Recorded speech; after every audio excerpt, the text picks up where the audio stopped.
The mic is working? All good? Yeah.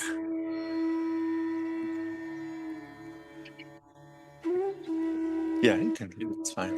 Sure. Yeah.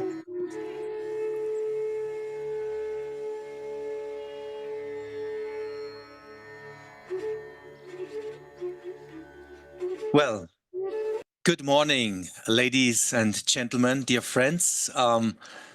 To all the participants here at the World Economic Forum in Davos, the many viewers which are with us now online from around the world. My name is Christoph Glaser. I'm a board member of the International Art of Living Foundation and the CEO of the Telex Institute. And it's indeed my great honor to welcome you all on behalf of Invest India, the Art of Living Foundation and IMD to this panel on a very important topic, agile leadership in a changing world. And well, this world is indeed changing. My plans were changing this morning at the minute. A lot of traffic here in Davos. I'm so happy we all made it. We have an incredible, I must say, incredible panel here together. And well, without further ado, let me introduce the distinguished guests on the dais. Well, chairing the session with us, we have His Excellency Minister Ram Mohan Naidu. It's an honor to have you with us. Let's give him a big round of applause. Thank you.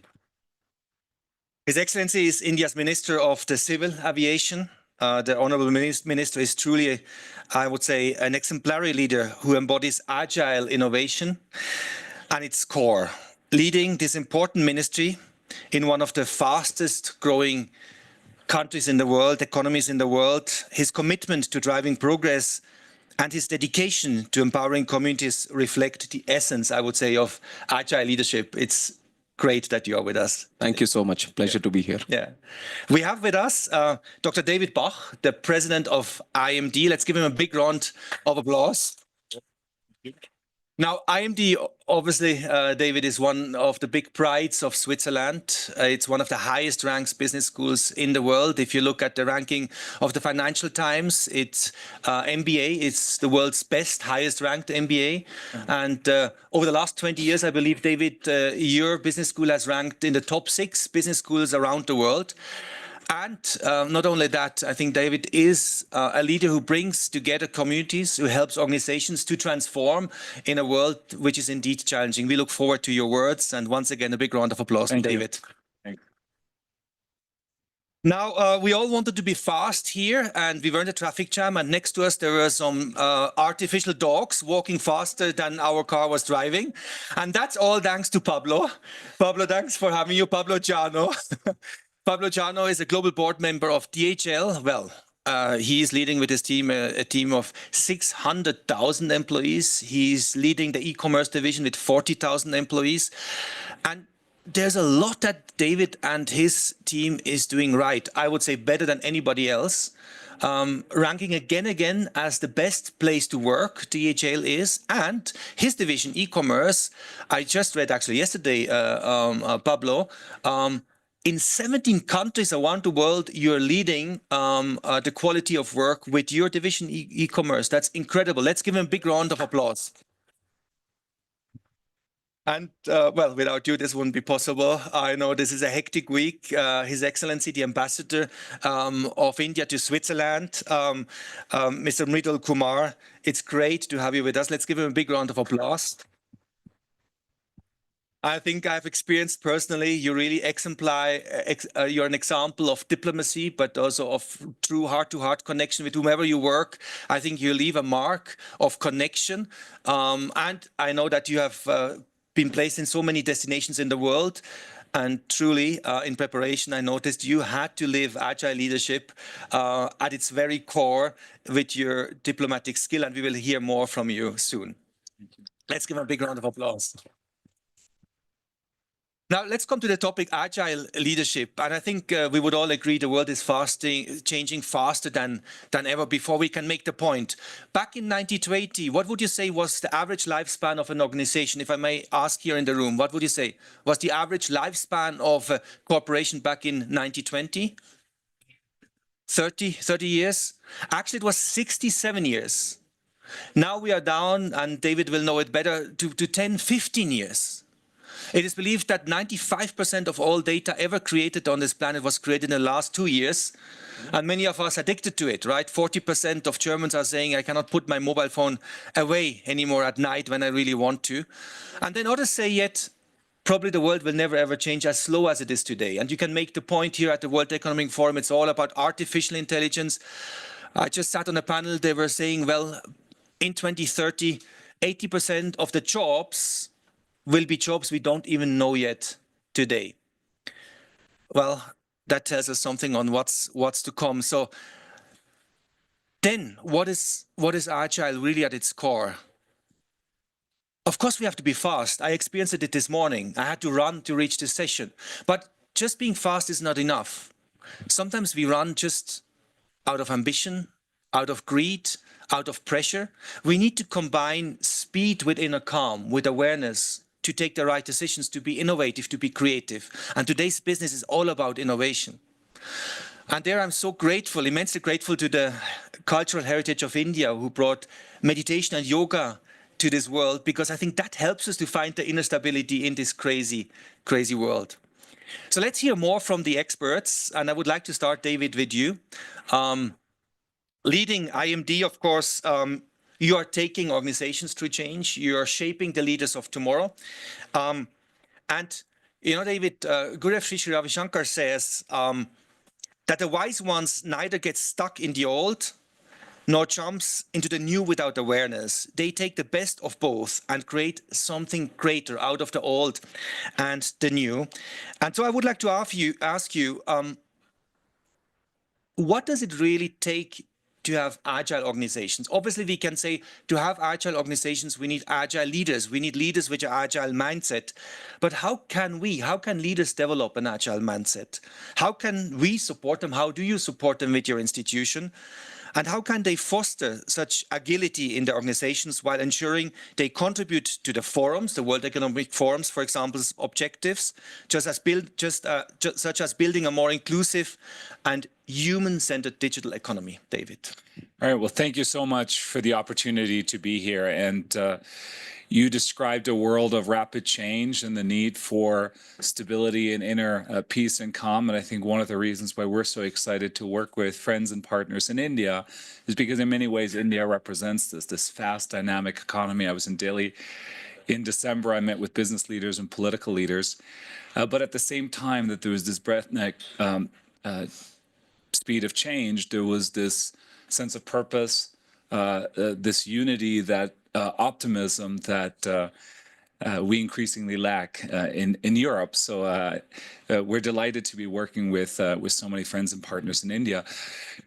You partially answered the question yourself. What does it take for agile organizations to operate? And you said it must be about agile leaders, and that's absolutely right. Leaders play a disproportionate role in shaping the culture of the organization.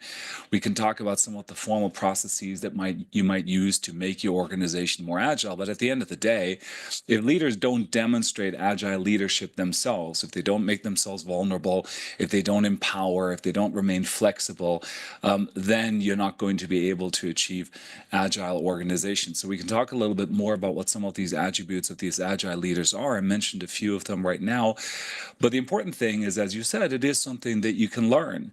You can design learning interventions, and we do this at IMD, where you challenge people, where you do the inside out and the outside in set of challenges, where you put them in new situations, where you coach them, where you leverage diversity of teams, where leadership rotates over the course of certain activities. And that doesn't mean that people walk out of it, suddenly as an agile leader, but you get a sense of what it looks and feels like when you work and lead in agile ways. And I'm delighted to say that more and more organizations all around the world and more leaders are embracing this approach to leadership, because, as you say, the world is changing ever faster. Leaders are not expected to have all the answers, but leaders are expected to set the context in which their teams can find the answers. That's a very interesting thought, David. So the leader not only or not anymore needs to have or has necessarily the answers, is not anymore maybe the experts who just structures the processes, but actually creates an environment where we can use the collective wisdom, right? Where we bring the people to be able to their best version of themselves. How do you do that? What would be maybe one piece of advice to all of us who would love to do that with our teams? I mean, the easiest way to say this is just try it. Just see what happens in a meeting when you ask the question.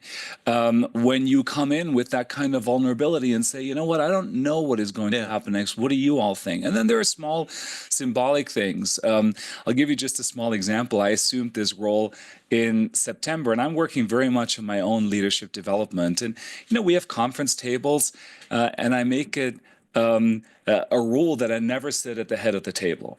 You know, I sit in a different seat around the table every single time. Nobody knows where I'm going to sit in a particular meeting. Somebody at some point always takes the head of the table. Again, that alone does not make for agile leadership, but you're communicating that my role here is to be a facilitator of a process. We're going to be a little bit on our feet. We're not, you know, in sort of set ways in the way we go about this. So symbolism is important, but then again, you know, ask with a question, convey your own vulnerability, and it becomes empowering to your team. Well, that's truly inspiring. That I don't know becomes beautiful when we share it with everybody else. Now, Pablo, I really don't know how you do what you're doing. You're making 600,000 people healthy and happy. And I think that's absolutely important to be agile, right?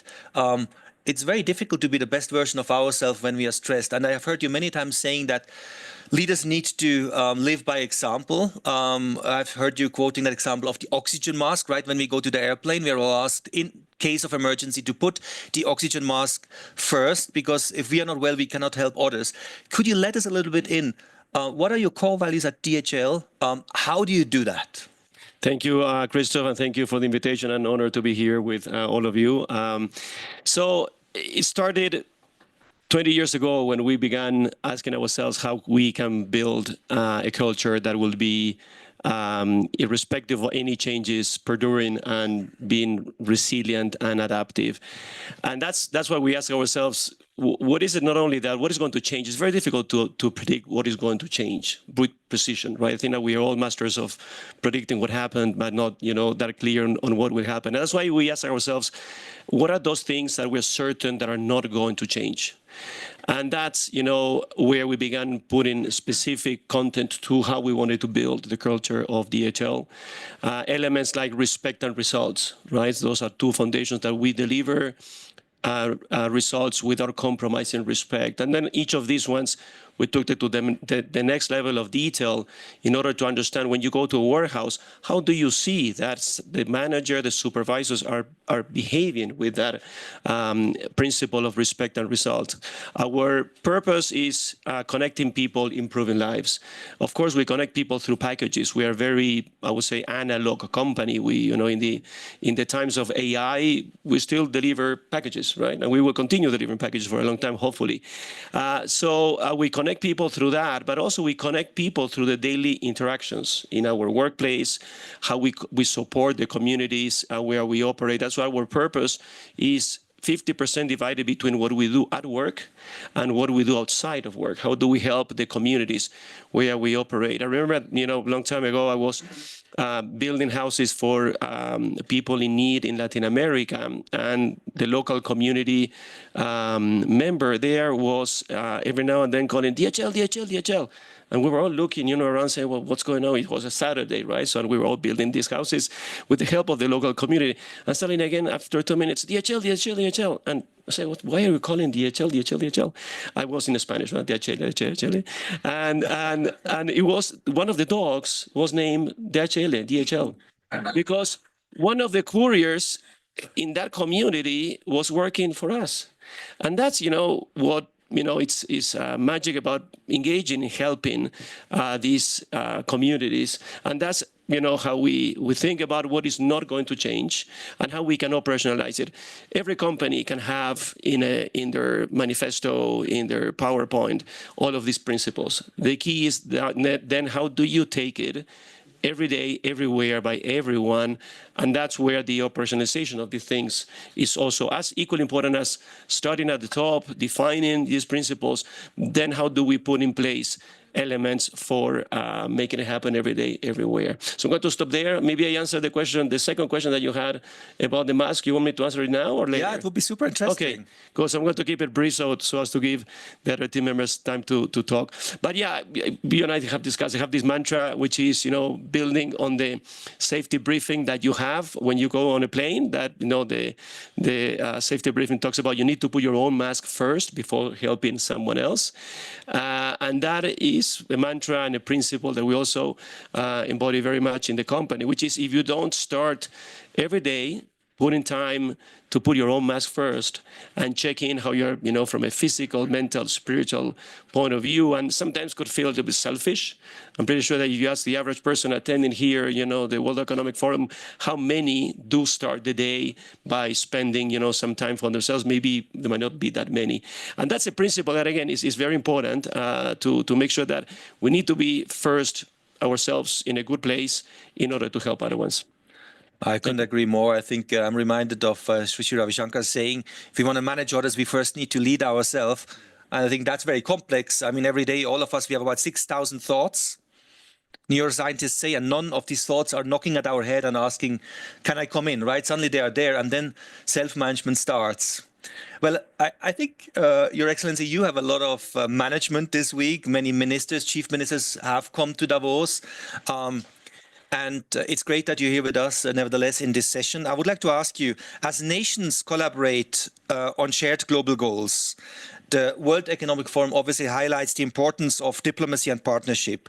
Now, how can we bridge, by your experience, divides, foster trust, and accelerate progress towards the forum's collective vision for a better future?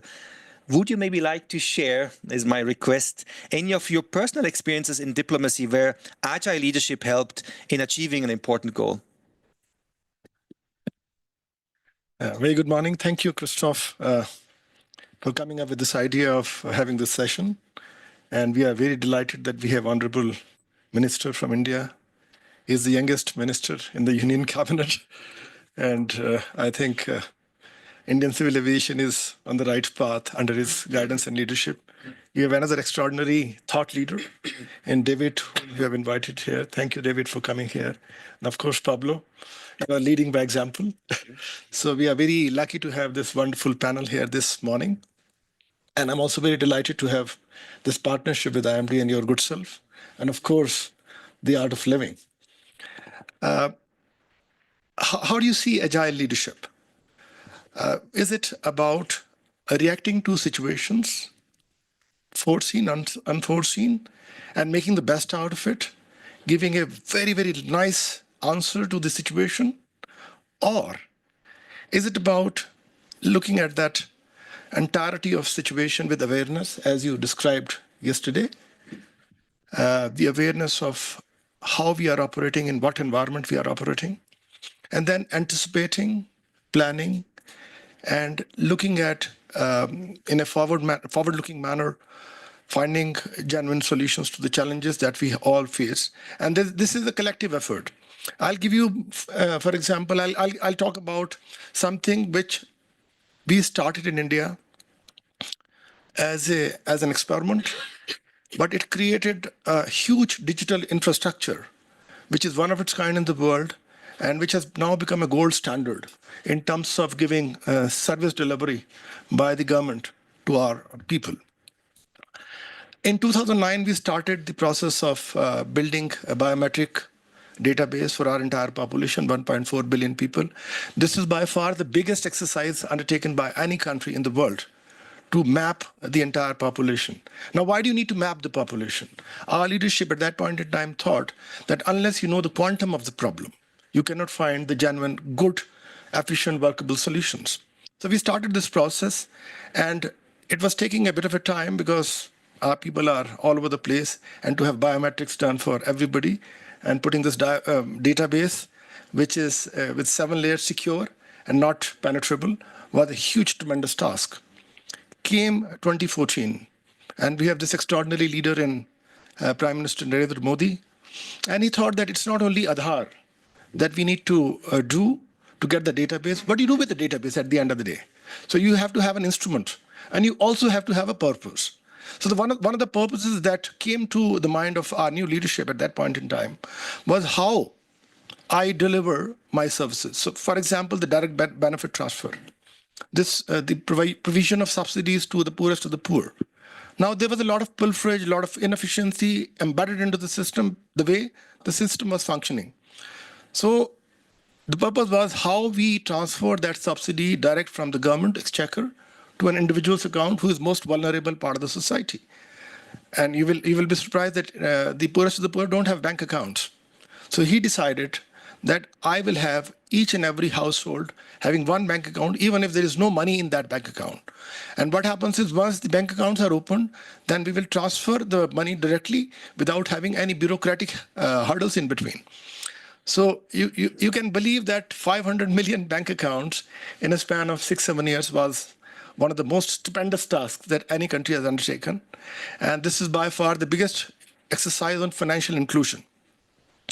And then came the instrument. So you have a purpose, you have a database, but what is the instrumentality?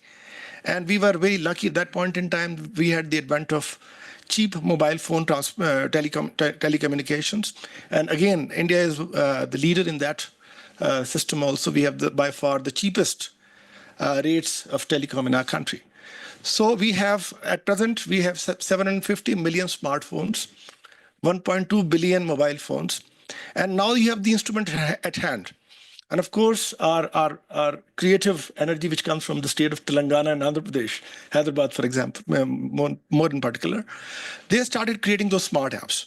Now you see, we have got a purpose. And again, this is all about awareness. How do you look at the entirety of the problem? And you want to have a solution which goes beyond the normal call of the duty. And this is called the Agile Leadership, in my opinion. So we have got this JAM Trinity, Jan Dhan, which is the bank account, Aadhaar, which is the biometric 1.4 billion people database. And then we have got the mobiles, 750 million mobiles, smartphones. So once you have got the purpose, the instrument, and the database at hand, which is again by far the largest exercise any country has undertaken in this scenario, we have things which are sort of unintended consequences of what you have done. So now we have a platform where I can provide you almost zero cost transactions, financial transactions. We call it unified payment interface. Last year, we had 160 billion transactions at literally zero cost to the customer. And these amount to about $2 trillion. So a process which started in 2014 by looking at how I provide direct benefit transfers without any pilferage from the system has now moved into a mass movement where you have extraordinary digital financial inclusion for each and everybody in the country. And you see how it again moves on. So now our systems have been replicated by countries like France, Singapore, UAE, which are at the forefront of this technological revolution. So the point I'm trying to make here, Christoph, is when you are aware of the circumstances in which you're operating, and when you look at the entirety of the thing, and when you are calm, and when you're not bothered about, I am looking at 5 years down the line. My Prime Minister's vision is about 2047. He's not talking about, I need to sustain my government for the next 5 years. So when you have a leadership which talks about future beyond anybody else, and which talks about future with the total awareness of the components of the ecosystem in which he is operating, then I think this is the best example of agile leadership. Thank you so much for laying that out so so clear. And actually, it makes me think this is exactly the type of leadership we need at this moment in Europe. I think many of our governments are really just concerned about their own legacy, but not thinking of the greater good for the country, the nation. Well, Your Excellency, it's a real honor that you took the time, that you are with us. Now, we just heard India is indeed at the forefront of so many transformations in the world. Almost 1 billion people are connected to the internet, which is incredible. You're leading technology in the airspace and in many other domains. How would you say has Agile Leadership contributed to India's ability to innovate so fast, so well, to grow at an incredible speed, right? While simultaneously addressing global priorities and really being part of this global world we are. Well, first of all, thank you for having me here. It's a wonderful opportunity for a young leader from one of the fastest growing nations to be having the opportunity to participate in WEF. And I would like to thank my Honorable Prime Minister for giving me the opportunity. And it, in fact, gives a glimpse about how India is trying to promote young leadership also. It is one of the most important aspects of agile leadership is how do you bring in the new generation connected into the leadership sector. That becomes a very important point. And on top of that, when you come to India, it's not about having the leadership agile, but the entire ecosystem, the whole people, everyone is agile there. Yeah. That makes it much more easier for us. And the fact that I say it is, if you look globally, all the top companies, they have Indians at one level or the other. And in some places, you have right at the top, CEOs of many of the companies. And when you talk about that, most of the opinion goes to the tech companies, where obviously there is a natural advantage for India with the advantage in maths and English as a country that we have, and we have the natural ability to lead in technology. But you look at other companies which are into medicine, which are into customer services, a lot of different things we are able to lead now. So that makes us come to the point that the people themselves naturally are very agile, and when you break the agility of Indians, I think it comes to three important points, which is the preparedness, the awareness, and the responsiveness. So there are many different aspects to look at agility, and I think this clearly defines the way Indians look at things. They are always aware of things naturally, because the environment is so dynamic there, even if it is local environment. With so many things. First of all, you have so many people in the environment, and you're dealing with so many people. You're dealing with so many different kinds of mentalities, attitudes, disciplines, cultures, religions. And that gives you the tolerance and the awareness of all so many different things that could be in the whole world itself. And on top of that, the reactiveness, because for them, unless you react, unless you're prepared to react, it becomes very, very difficult for you to move forward. So the adaptability is a very important factor for Indians, and that is why you see no matter where you go in the world, you'll find Indians working there or Indians living there. And the most important factor of that is they're not hated by the local community there. They find a way to coexist, collaborate, and peacefully run the show in those countries together. And when it comes to action also, I think we have seen some courageous people emerge from India who can take those important decisions. And I would also like to take the example of our Prime Minister, Narendra Modi ji. And one example that I'll quickly give you is during the COVID time. And COVID has hit many different countries. It was an equally challenging topic for most of the countries. And in fact, developing countries, it was much bigger challenge. And when you have 1.4 billion people, and imagine the challenge that you would have when such a huge pandemic hits you. But he had the awareness, he had the preparedness, and he had the responsiveness, the quick call to action. And if I can give you a number, 2.2 billion doses in 2 years, 97% of the eligible population which needs to get the dose got the dose. And I'm talking about not one, but 2 doses also. So imagine the kind of preparedness and the responsiveness that you should have to get that achieved in that emergency kind of situation. So that is an example of the way Indians look at things and how they're prepared and adapting to the changing circumstances that the world is throwing at us. And I've seen that in multiple occasions. I've seen this kind of leadership flow all the way down to rural areas, where we have these systems called panchayats, and the sarpanches there, which lead the panchayat or the village politics there. They equally show this kind of responsiveness when they are trying to, when I say at that level, the kind of awareness. Now with the inclusion of technology, they're not only studying the village dynamics or the state dynamics or country dynamics, they are studying the world now. So you can see that how they are expanding their horizons, and when it comes to knowing the world, they are very much keeping themselves open to new kind of ideas. And I've seen like remote areas where they wouldn't even know the name of the place of which they're talking about, but they'll certainly talk about the idea that is floating around. Maybe in Spain, maybe in America, they will see some innovative idea or innovative solution for some kind of problem.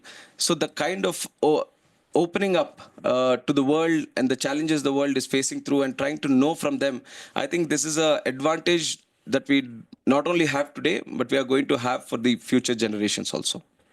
Thank you so much, Your Excellency. And as you are speaking about the beauty of India, I'm reminded of my first visit to India, Your Excellency. It was in 1997 that I first landed in India.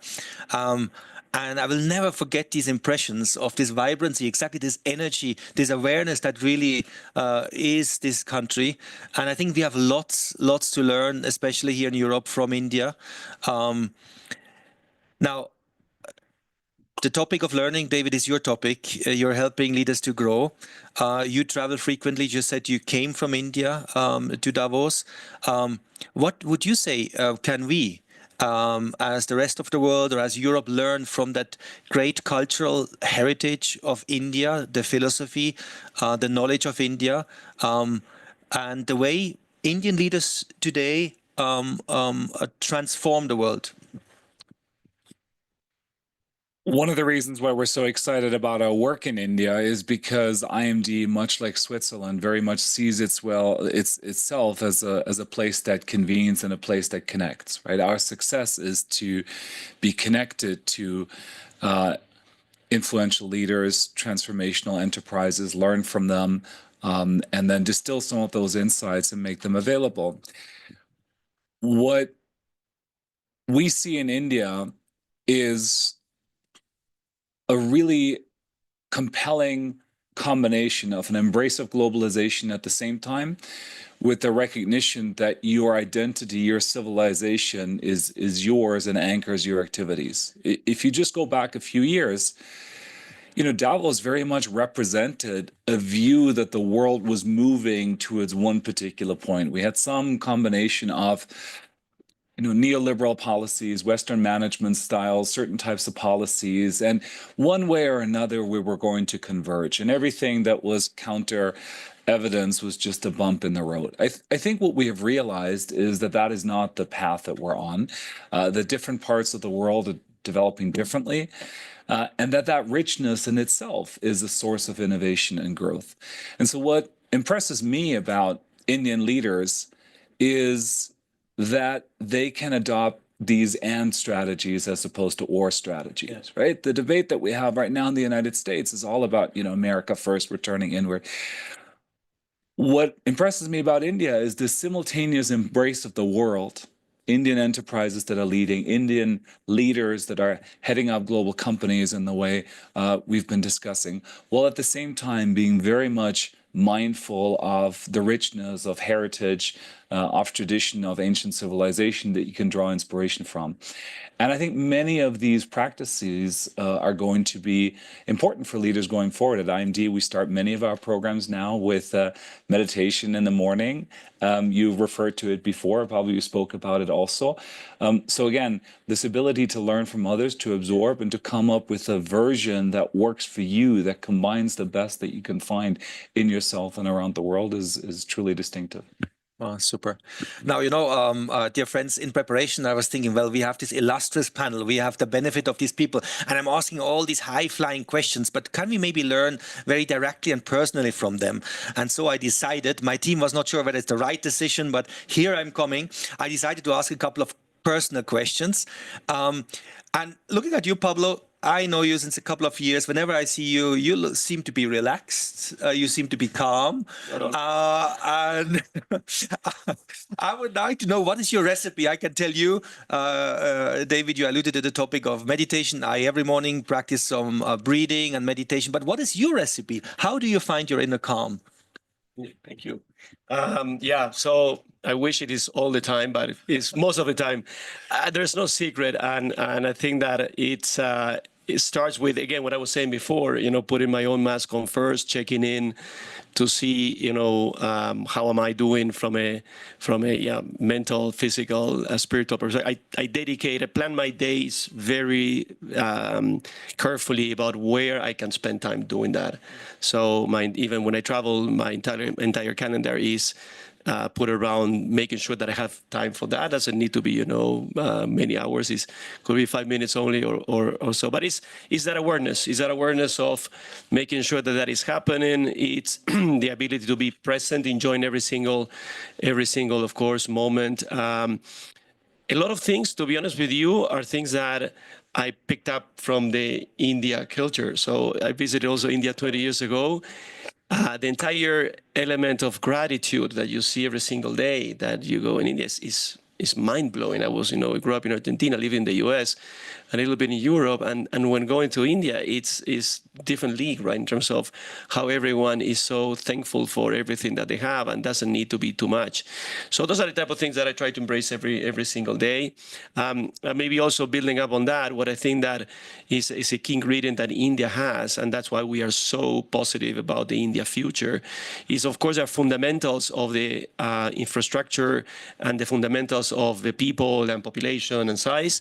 But then there are two key ingredients which I think are fundamental in the culture of India, which is the intensity. The level of intensity that you see in India is mind-blowing. And we were talking about agile leadership. You need to have high intensity in order to remain agile and to adapt as much as you can.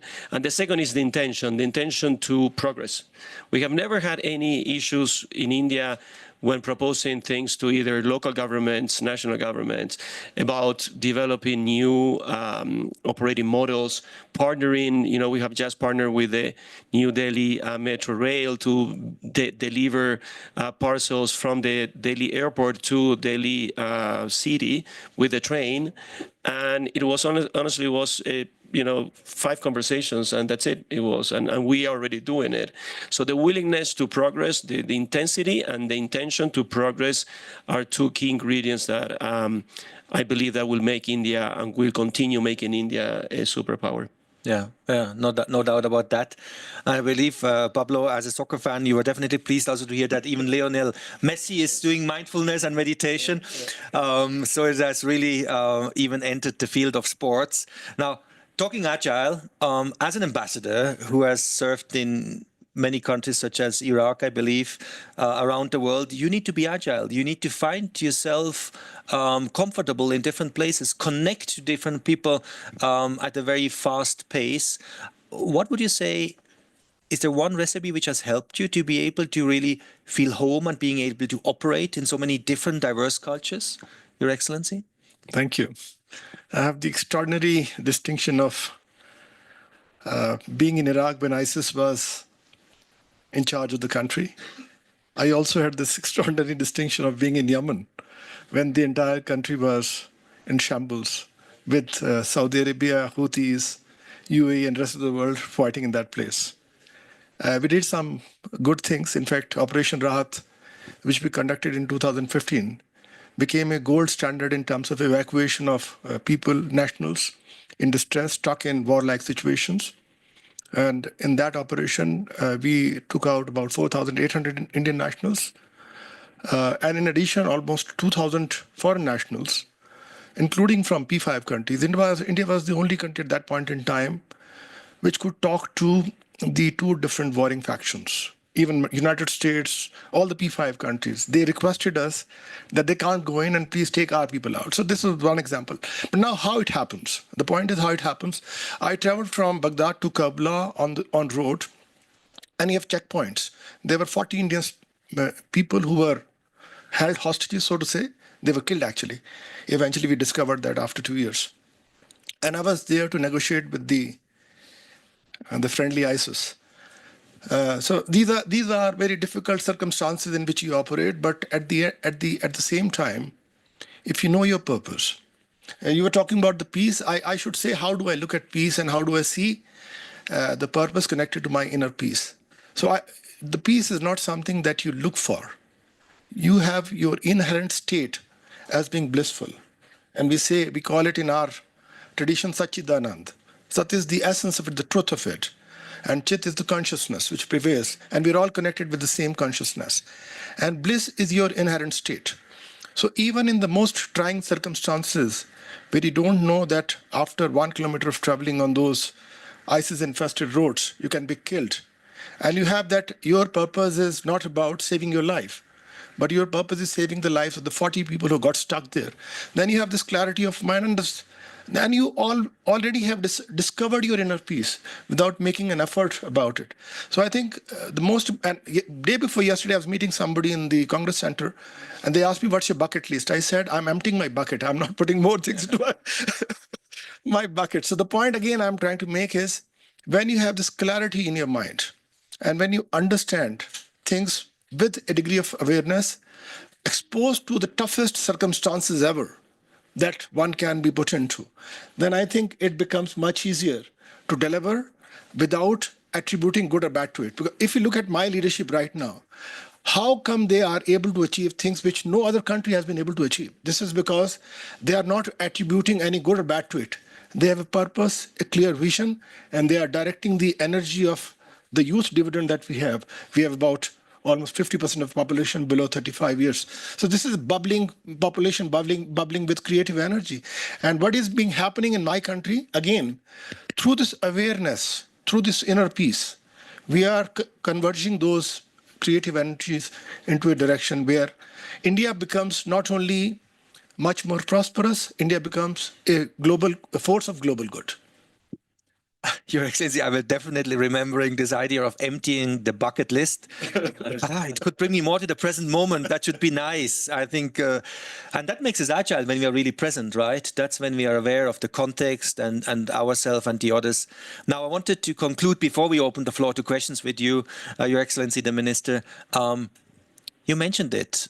At 37, you are minister in the incredible country of India. And the simple question is, how did you do that? What is your leadership mantra, maybe, that you could share with us, your leadership principle that has brought you to the top? Well, to start with, I had the advantage of coming from a political family. My father was a renowned politician and also a leader for almost 35 years. He was continuously elected to state assembly and the parliament also. So I had a good legacy to follow through. And it was through destiny that I had to come. I never had plans to come into politics, but after untimely demise of my father, I had to take up his position at a young age. But at that time, I was very young when I lost my father. It was at the age of 23.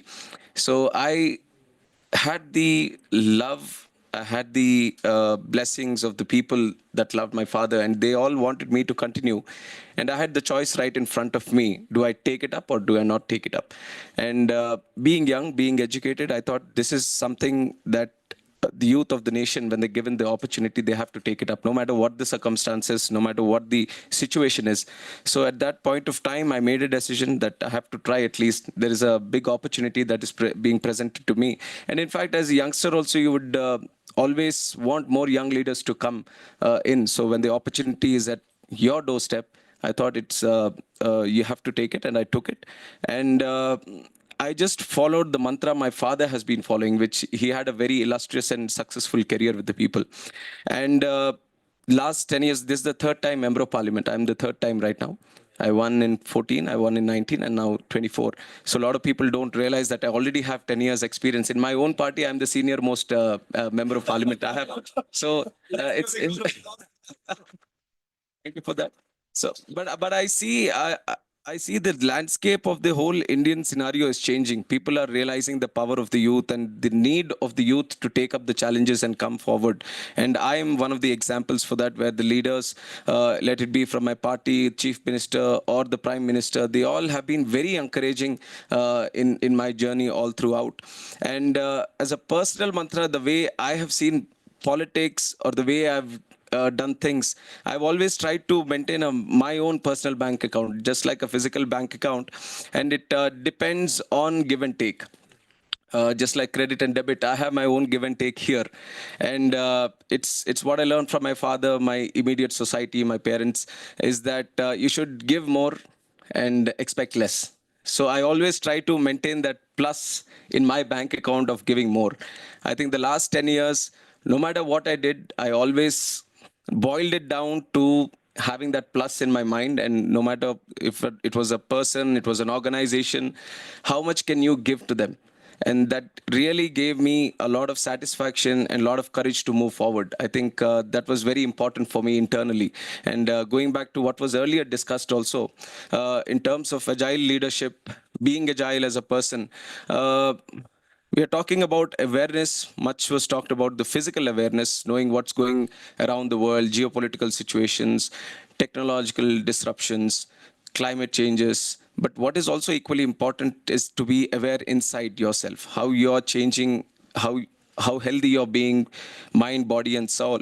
I think that is one important aspect, and that there is a huge amount of knowledge in that aspect that India has, and it's just being uncovered. We are digging deeper, deeper, deeper into it, and only good is going to come out of it. And we are just having the world experience it right now. So I think no matter where we speak about it, we also have to speak about the mental health, the physical health, the person as he is, and trying to look inwards also. I think that is going to be very important for future, especially the leaders who are going to communicate with other nations, leaders who are going to take very important decisions, which are going to change the landscape of the world. It is very, very important for them to be aware of the soul, mind, and body of themselves. Wow, thank you so much. Let's give a big round of applause. I'm thinking of your balance sheet. I think you have certainly given us so much this morning. I'm very sorry to hear about your loss. My condolences. Of course, it's long way back. But I think your story also showed me that sometimes when we fall, that makes us maybe stronger. And it seems almost you have taken that legacy from your father, and now you're sharing it with the India, with the world. Thank you so much for that. Thank you. Yeah. Now I wanted to open the floor. Maybe we have time for 2 questions. Would you like to raise your hand and go ahead? Yes, please.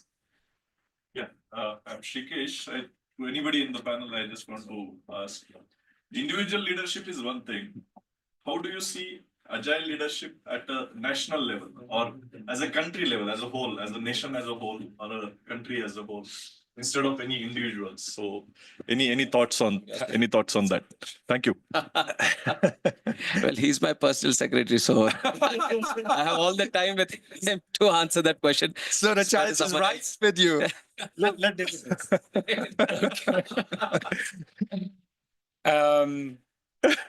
So I learned about agile leadership at the country level from listening to both of your excellencies this morning. But I would suggest, I cannot demonstrate this to you, but that some of the same principles apply. So if we look at countries that are on the move, and there are many different ones, but what they have in common is a clear sense of who they are and a clear goal of what they're hoping to achieve, and then some flexibility in how they're going to get there. And a recognition that in order to move fast and comprehensively, you need to empower others. So if I look at India again, I'm impressed by the clarity of vision and the empowerment of people in all the different parts of India to move. I think you see this in other parts of the world as well. And I think if I were to be self-critical in Europe, we don't know who we are. We don't know where we're trying to go, but we have very detailed plans that disempower people along the way. So it's the exact opposite of what you would want to see in terms of agile leadership. And of course, we're going to exclude Switzerland from that because no doubt. it is no, but jokes aside, Switzerland is different in that respect from some of our larger neighbors who I think struggle much more with who they are and what they're trying to achieve. Can I add? Absolutely. I think agile leadership is not only about leading from the front. It's also about creating an ecosystem in which every individual, as the minister was very rightly pointing out, that in India, everybody is an agile leader. We want every individual to be agile. We are looking at a world where there is a lot of disruption, intended and unintended. and unintended maybe caused by the technological revolution that's happening right now through AI and machine learning and so on and so forth.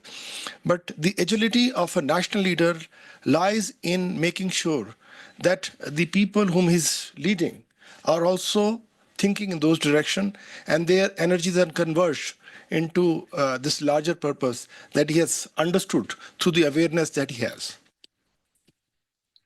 Yeah, maybe I can add something as well from a company perspective, corporation perspective. It also is important to have the common set of tools that would allow leaders to fully trust each other and make sure that that agile culture and leadership is available. One of the tools that we use is feedback culture. So every single employee in our company is trained on how to receive, which is sometimes more important than given feedback. So everyone follows the same methodology. Is AID, AID, action, impact, and decision. We all know that feedback is a gift. And those are the type of things that create a culture that is much more open to agile leadership and creates a culture of trust that, of course, also también supports the agile leadership as well. So embedding tools and mechanics across the entire organization that can take these big ideas and concepts into practical action is very important. Thanks a lot. And the last question. Hi, my name is Vishal. I work for a company called Pearson, which is the world's largest company in the learning and skilling space. So my question is, when we think about agile leadership, I guess curiosity is a big part of it, right? Being curious and learning, and how do you skill people is kind of comes from there. And maybe anybody from the panel, but when you think about skilling, especially in the world of AI, right? And there's so much change going on. What is your perspective on, are we doing enough in the skilling space? What do we need to do differently going forward so that people, and it's not just the tech people, I think the tech thing is being sorted out. There are lots of skilling happening for the tech people, but the wide variety of other people, Pablo, in your company, there are people in field services, customer services, they're all going to be impacted by the wave of AI. So how do we get them to embrace this change, get their skills to that level that they kind of think this is actually an enabler going forward? There is a fear today as well in some of those communities that AI can take away jobs, which probably it will affect some jobs. So anything on the skilling and learning topic, I'll be very curious to hear from you. I'll just give a very short comment on this. It's a very interesting area. It's for discussing and kind of continuing forward also. This is going to be a very important topic for discussion. One thing, the way we see it is like you can divide the skills into soft skills and hard skills. Hard skills is exactly what major focus is on what the person has to learn so that he can do his job effectively and try to find the opportunities of finding a job. But how do we deal with the challenge of the hard skills continuously changing? The whole fact that we are talking about agile leadership is because of the rapidly changing environment. How do you enable is, again, going back to that soft skill, making him more communicative with the environment, making him more aware and making him stronger to adapt. I think if you can prepare the individual that whatever you're learning, you might have to unlearn and quickly learn something else. If you can put that attitude in that person, that is where you have to simultaneously prepare him with the soft skills, prepare him for the way forward. This is a little bit more deeper thought process that you have to instill. Learning to unlearn and learn again. So this is some aspect that you have to put in his mind of anyone today. It has to be me also. As a leader, I have to unlearn some things because I've seen politics. I've seen from the day I started politics in 2014, this scenario was totally different. The way I would speak to my people, the way I would communicate to my constituents, the way the society reacted to things, and the way the environment had a play on the whole scenario. So I also had to unlearn a lot of things and learn a new way of communication. This is something which we have to add to every single person. And the best way to probably do it is to start young, especially at the school level. You're trying to prepare him that you're not having yourself prepared for a career which is a straight line. It's not A to B. and you have to, it's probably A to Z, and you have B, C, D, E, F, and so many different ways. So you have to prepare the individual for the path which is going forward. Thank you so much. Well, with that, we are coming to an end of what was a fascinating discussion. I have prepared a whole resume, but I'm going to say only two things. One, Your Excellency, I'm leaving here with an increased readiness to unlearn, really. And two, I learned so much from all of you. I think, you know, here in Davos, we talk about future, and you have given me hope, indeed. I think we have spent time, all of us, online, the thousands viewing, and all of us in this room have spent time with incredible leaders, which can give us hope that there is a good, a bright future. Let's give them a big round of applause.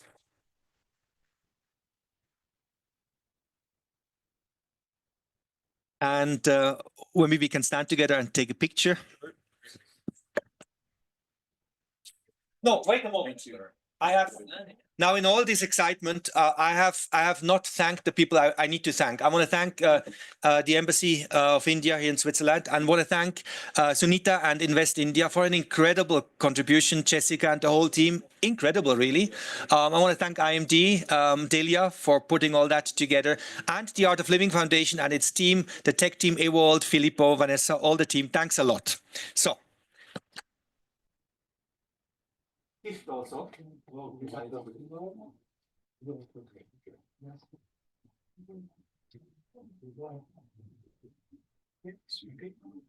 Policy about family policy recycling from family of pilots. Oh, really? The sister of my father looked in the father's that was both looked in the assistance to advance 58340 license. Her job is much cooler than it's